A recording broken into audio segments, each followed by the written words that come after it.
Bueno, yo creo que cuando tú abres un libro, estás tratando de que los deseos se cumplan de alguna manera. O sea, nadie abre un libro y empieza a leerlo pensando, aquí voy a encontrar pura mediocridad, sino que anhelas algo diferente. Y a mí me parece muy sugerente la frase de los hermanos Grimm, que cubre toda su trayectoria como autores de cuentos de hadas, que es entonces cuando desear todavía era útil. O sea que hubo una época, de acuerdo con los hermanos Grimm, en que se concedían los deseos, la época de las hadas madrinas, ¿verdad? Y yo creo que la literatura remite un poco a eso, a la idea de que el placer todavía es posible.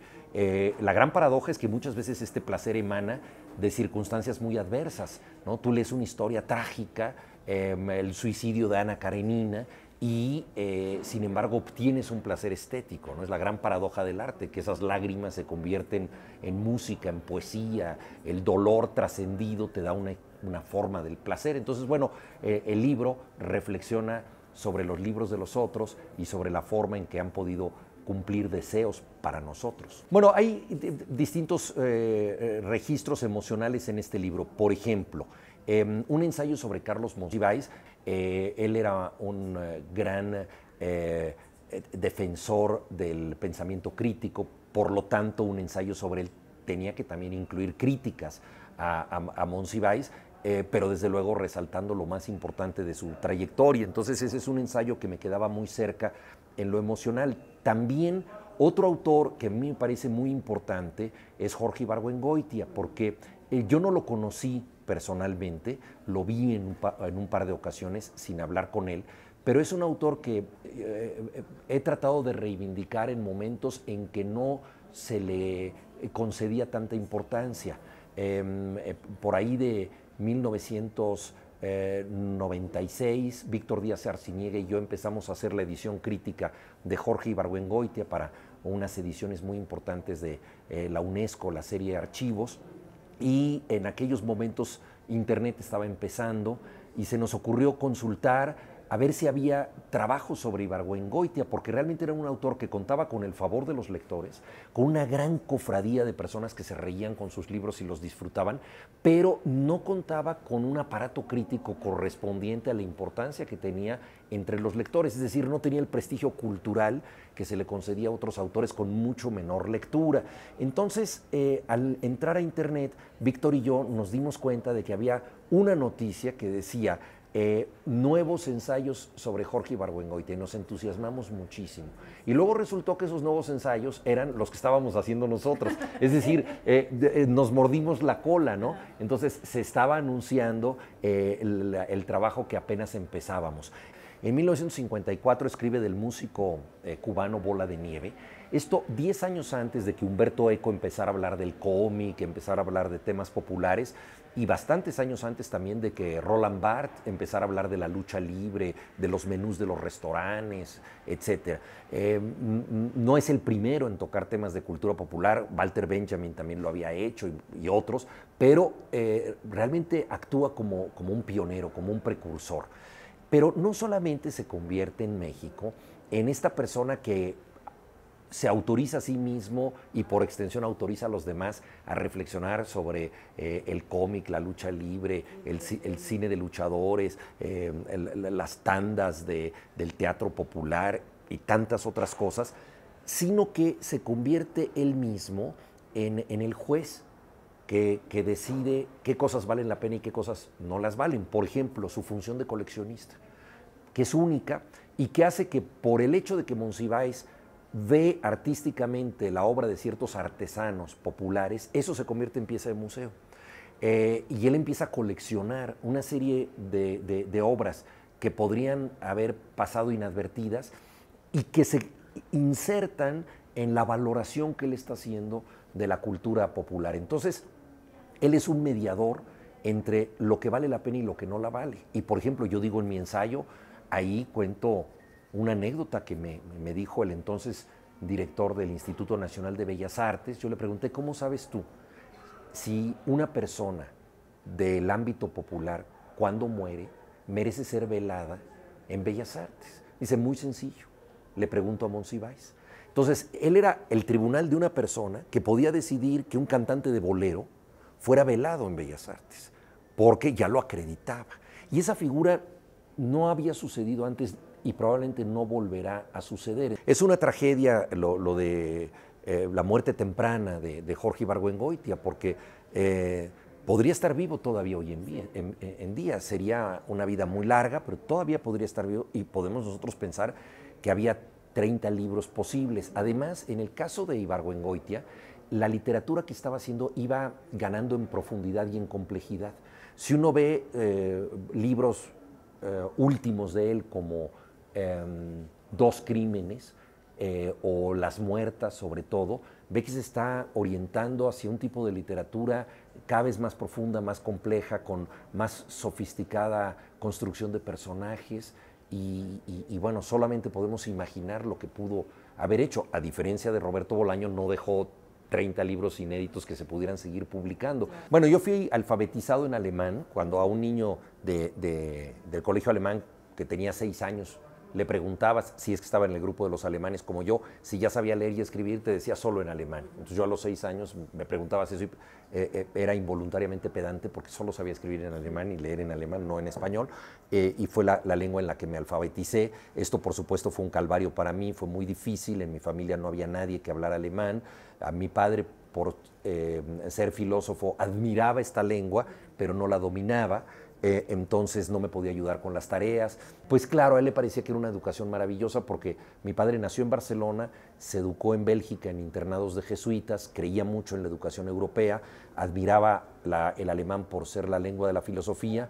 No era fácil entrar al colegio y un amigo de él le dijo, yo te puedo conseguir un cupo, y yo siendo el mayor, pues fui el primero en ir a dar ahí, de modo que nadie me podía auxiliar un poco en ese extraño mundo. Caí en el grupo de los alemanes.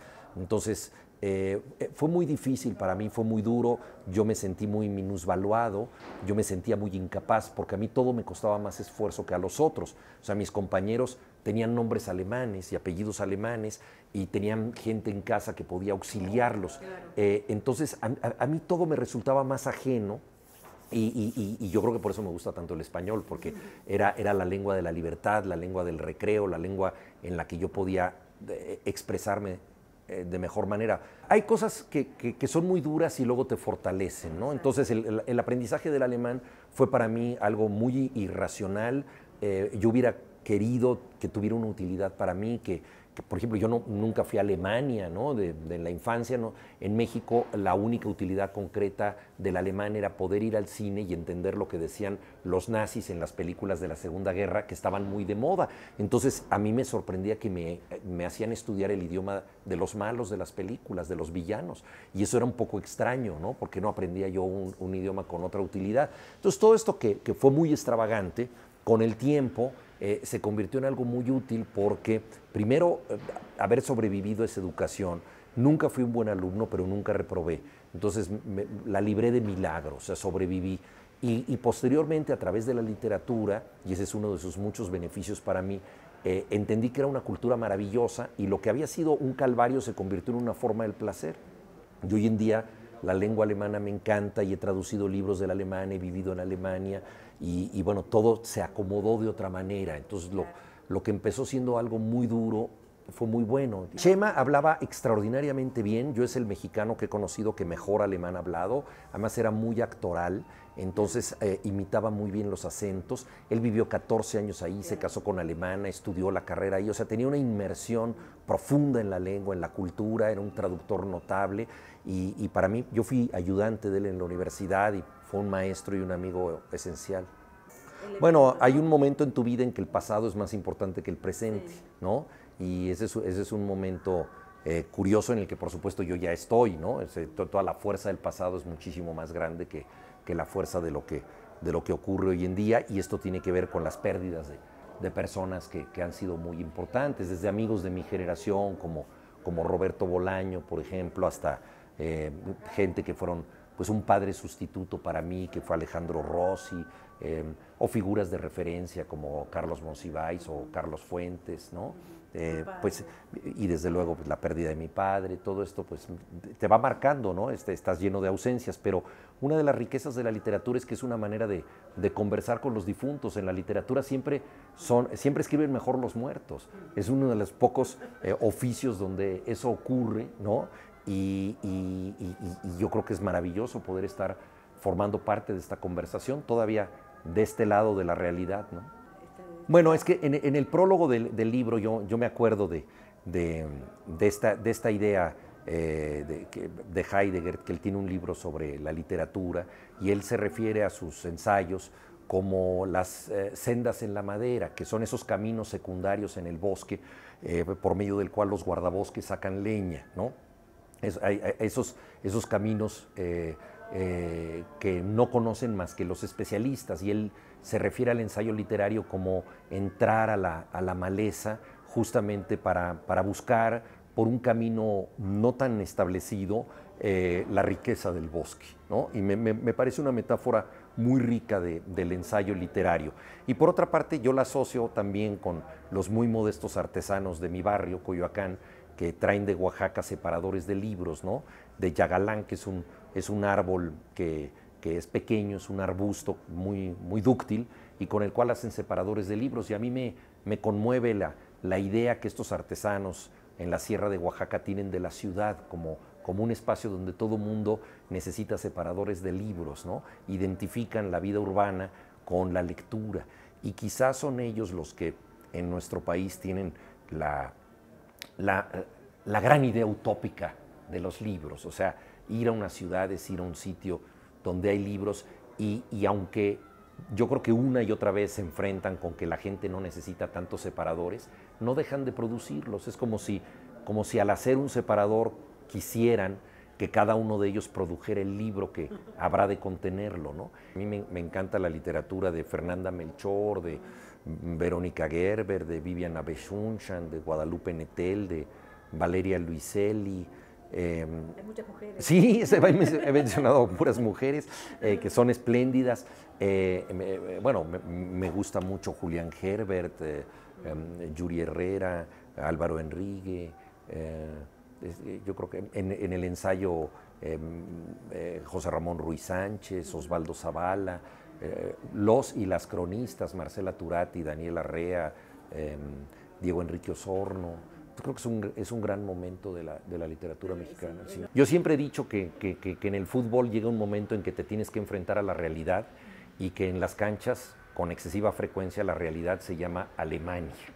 Entonces, yo creo que ahora nos enfrentamos a la realidad no en el cuarto partido para pasar al anhelado quinto, sino en el primer partido. O sea, nuestro primer partido será el cuarto. Ahora, yo lo veo en clave positiva, porque ahí ya tenemos que jugárnosla toda. Es un examen de doctorado. La selección conducida por Osorio ha sido extraordinaria en todos los exámenes de preparatoria y licenciatura y ha fallado todos los de doctorado, que han sido pocos. Ahora empieza con un examen de doctorado y es el momento de dar el salto. Y si no damos el salto, pues ya sabremos desde el primer partido a qué tendremos que atenernos.